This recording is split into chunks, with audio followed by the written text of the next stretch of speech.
President, may we recognize a distinguished colleague from Tarlac and Pampanga, no other than Senator Rodante Marcoleta, Mr. President. Senator Rodante Marcoleta is recognized.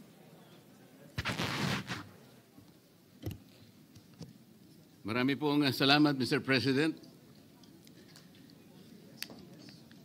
Ako po ay tumatayo ngayon para sa isang usaping pampersonal at pangkalahatang pribilehyo. Ginoong Pangulo, ang gulo-gulo na po natin. Ito pong huling pagdinig sa Blue Ribbon Committee na kung saan ay lumabas po ang isang testigo na nagngangalang Master Sergeant Orly Gutesa. Ako po ay nabansagan na kulang po sa kortesiya. Para sa akin po ay hindi po tama na nagpapasaringan po tayo ng ganun. Iisa po ang ating layunin. Hindi po tayo magkakalaban sa layunin na matuntun po natin ang pinaka-problema kung bakit nasadlag po ang ating bansa sa ganitong kalagayan. Hindi ko naman po kasalanan ako po'y hanapin ni Sergeant Gutesa. Hindi ko po siya kilala eh. Hindi ko po kasalanan kung ako po ang hinanap niya at hindi iba. Nung pong makita ko po yung kanyang salaysay, ang sabi ko lamang po sa kanya ay, kung malakas ang loob mo talaga at naniniwala kang dapat mong gawin ito para sa iyong bansa, dalawa lang ang pwede mong gawin para sa akin. Ipanotaryo mo yan at kung malakas ang loob mo bukas ng umaga bago mag-alas 9, kailangan nandun ka na sa Senado. Alam po yung notaryo, para sa akin lang po yun eh. Gusto ko lamang siyang testingin kung talagang totoo nga ang kanyang mga gustong banggitin. Ang pinakamahalaga po ay haharap siya, tatayo, at susumpa sa kalagitnaan ng pagdinig. At doon ay pakikinggan natin. At doon ay sama-sama natin siyang i-interpolate. Tatanungin. Nakita naman po ninyo kung paano niya sinasagot ang bawat tanong. Walang pag-aalinlangan. Siya lamang po ang natatangi na testigo na kumonekta sa pangalan ni Saldico at Martin Romualdez. Wala nang iba. Ngayon po siya ay naharap sa napakaraming pasaring din. Bakit po ako ay walang kortesiya? Hindi po ba ako ay humingi ng panahon sapagkat hindi ko naman po alam kung talagang darating siya nung araw na yon, kaya hindi na po ako nagsabi. Gusto ko talagang paniwala ang darating siya. Dumating nga po siya, kaya ako siya inilabas. Pero kung pag-uusapan po ay kortesiya, balikan po natin ang mga nangyari. Nung ako po ay chairman pa ng Blue Ribbon Committee, nagkaroon po ng pagdinig. Unang pagdinig ay August 19, 2025. Isang araw bago po nagkaroon ng pagdinig ang Blue Ribbon Committee, ang ating pong kasama, si Senator Lacson, ay nagkaroon po ng posting. Sa Twitter po yata ito, hindi po ako sanay dito eh. Babasahin ko po, August 20, 2025. The Senate Blue Ribbon Committee hearing yesterday is akin to the cart going ahead of the horse. Had the cart waited one day, it would not have missed the details of the truth about the many substandard ghost projects and more that will be exposed in my privileged speech today. Yun po ba ay courtesy din? Sa akin pong palagay, hindi dapat po nagkaroon ng ganitong pagpapasaring. Alam ko po ba kung sino-sino ang tatayo para mag-deliver ng privilege speech? Matagal ko na pong sinabi noon kung kailan po ang pagdinig. Wala po akong itinago. Ngunit kung sasabihin na kung naghintay kami ng isang araw, ay mas marami pa sanang mga detalye at katotohanan ang naihayag. Hindi po ba sinabi ko sa inyo noon, mismong Pangulo ng Republika ng Pilipinas ang nagbigay sa akin ng USB na nandun po lahat ang mga proyektong pinaghihinala na ghost projects. Ayaw ko lamang pong ilabas ng isa-isa sapagkat sa aking pagkakaalam noon, Ginoong Pangulo, mali din po yung binigay na mga coordinate sapagkat ang pinagbasihan nila yung MYPS, hindi yung PCMA, na palagi ko pong binabanggit. Sa mga kapatid, kahit na po yung mga binanggit na projects ng ating kasama, salig po sa mga maling coordination. At saka konti lang, pinili lang. Nagkataon lang po maganda nga talagang pagkakapresent sapagkat kulang na lang po yung cinematography at saka screenplay. Kung meron pa lang sanang sound effects, baka nandun yun. Huwag po sanang ganun magpasaringan tayo. Iisa po ang layunin natin dito. Yung matukoy natin kung sino ang merong utak dito. Na ngayon po ay unti-unti na pong naihayag. Sino bang natatakot kay Martin Romualdez? Marami po siguro dito sa kapulungan ito. Pero hindi ako natatakot kay Martin Romualdez.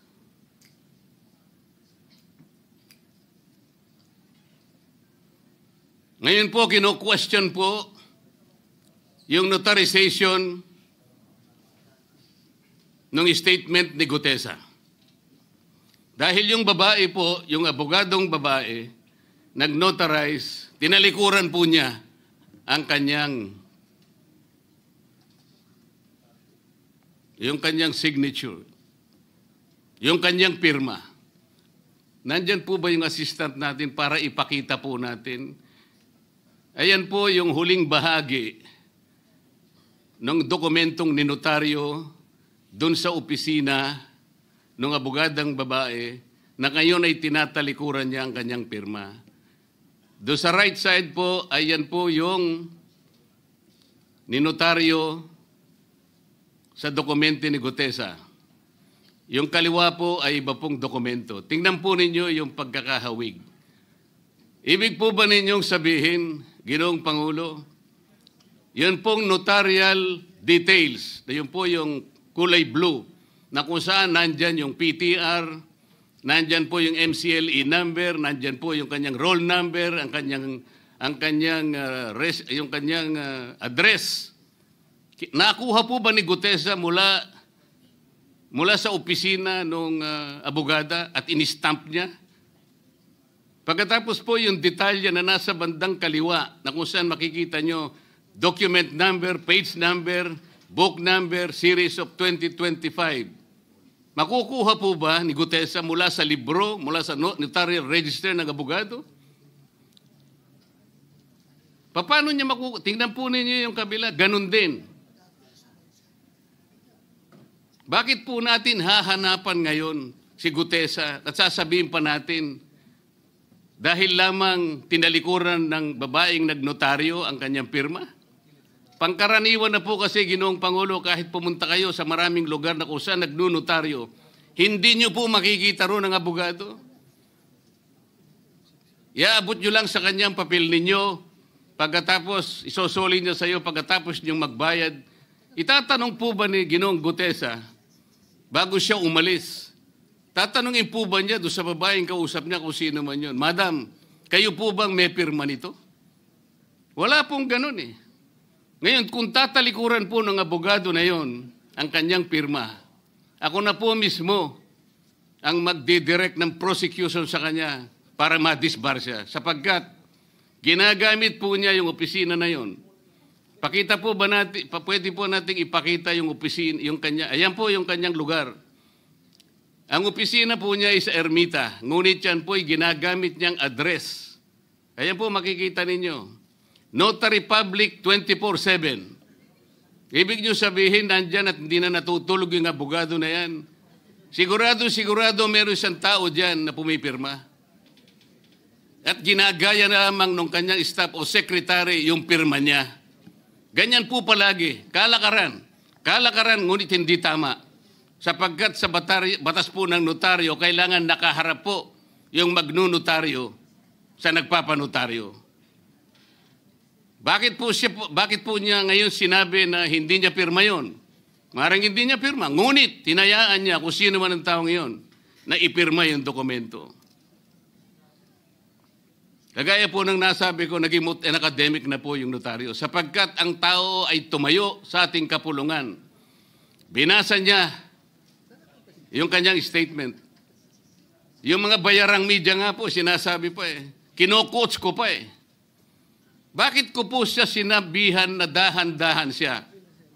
Dahil po nung panahon na binabasa niya na yung kanyang statement, sinusundan po namin yung kanyang binabasa. Binigyan ko po ng kopya ang chairman ng Blue Ribbon Committee.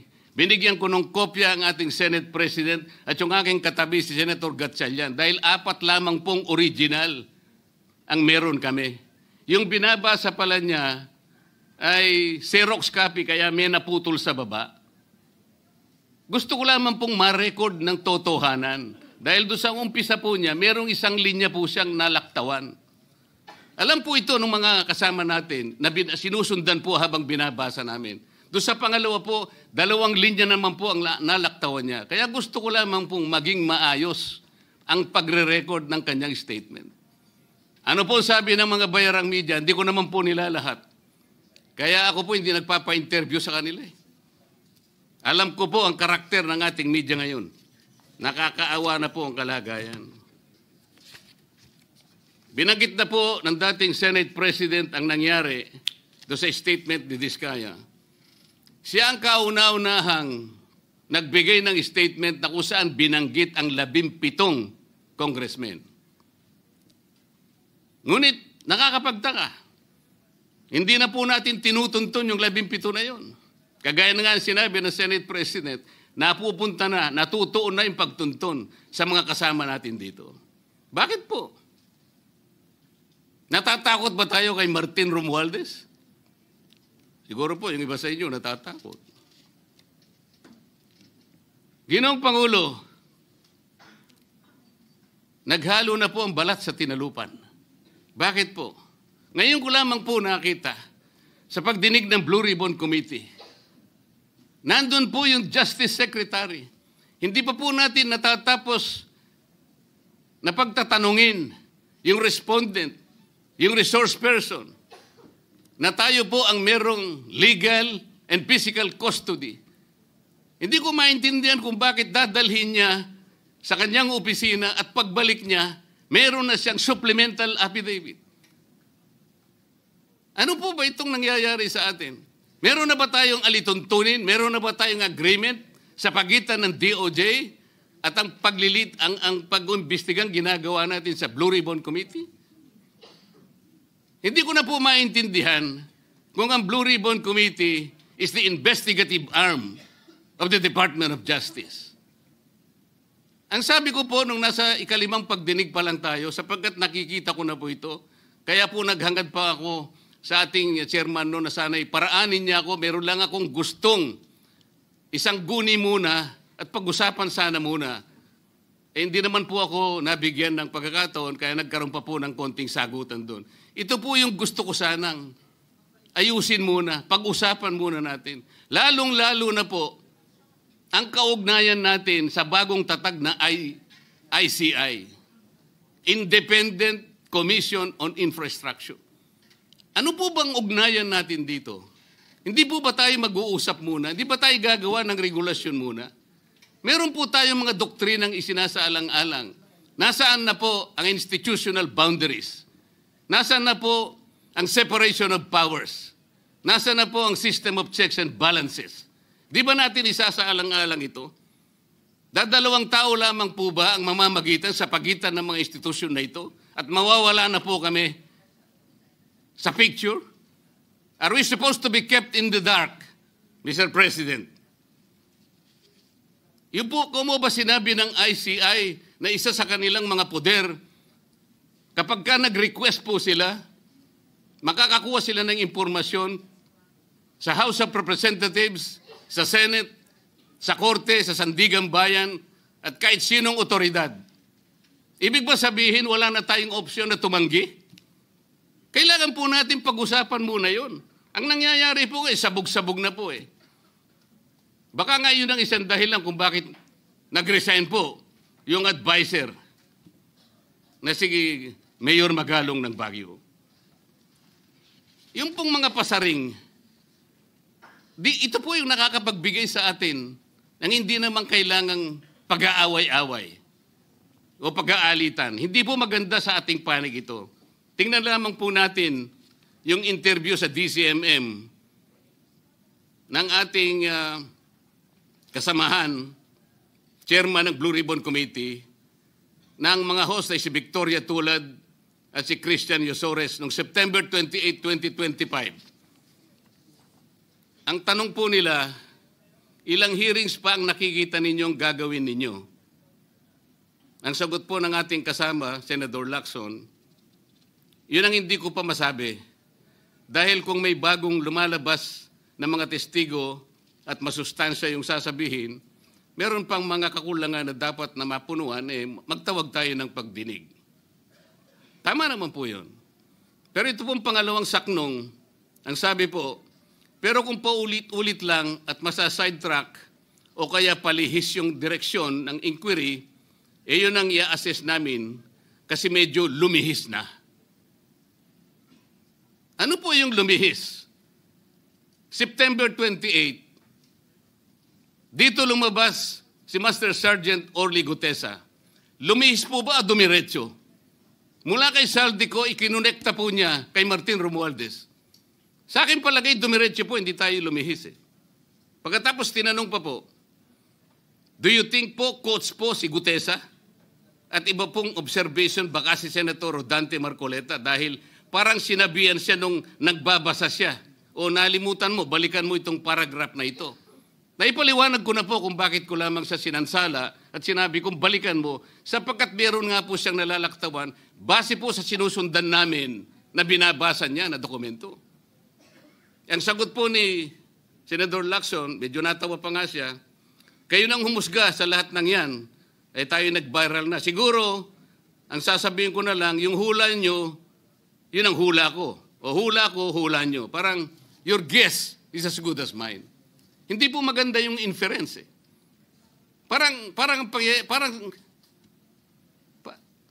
ang lumilitaw, kinots ko eh. Bilang isang abogado, magmula po nung ako'y maging abogado, inisip, hindi ko po ginawa yung mga bagay na ito. Kumisan nga ako eh.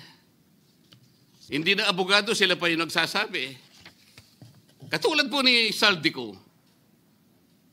Ang sabi ko lang naman po eh, matunog na yung pangalan niya. Napakaraming sources na nagsasabi, kumukonekta kay Saldico, pwede ba natin siyang imbitahin?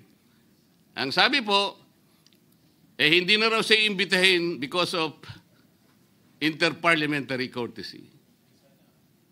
Ang sabi ko po, ang interparliamentary courtesy hindi po nalalabag kung iimbitahin lang siya. Halimbawa, invitation letter lang. Nagawa ko po yun kay Congressman Toby Chanco. Voluntaryo po yun eh. Kung darating siya, salamat. Kung hindi siya darating, okay lang. Ngunit, ang pinag-uusapan natin ay problemang kasangkot na po ang kinabukasan ng ating bansa. Sasabihin ba natin interparliamentary courtesy? Nakikinig po ang buong bayan. Tatakpan po ba natin ng dahil sa interparliamentary courtesy? Nakasulat po ba sa bato yun? Absolute po ba yun?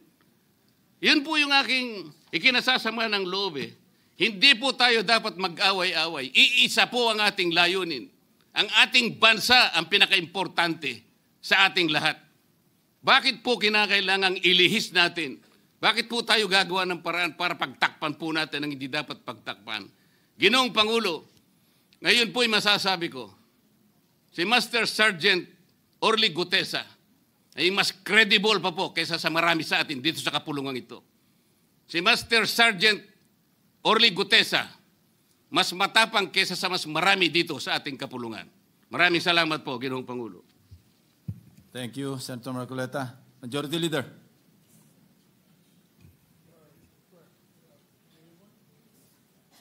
Thank you for watching. Don't forget to like, share and subscribe for the latest hot news of the press.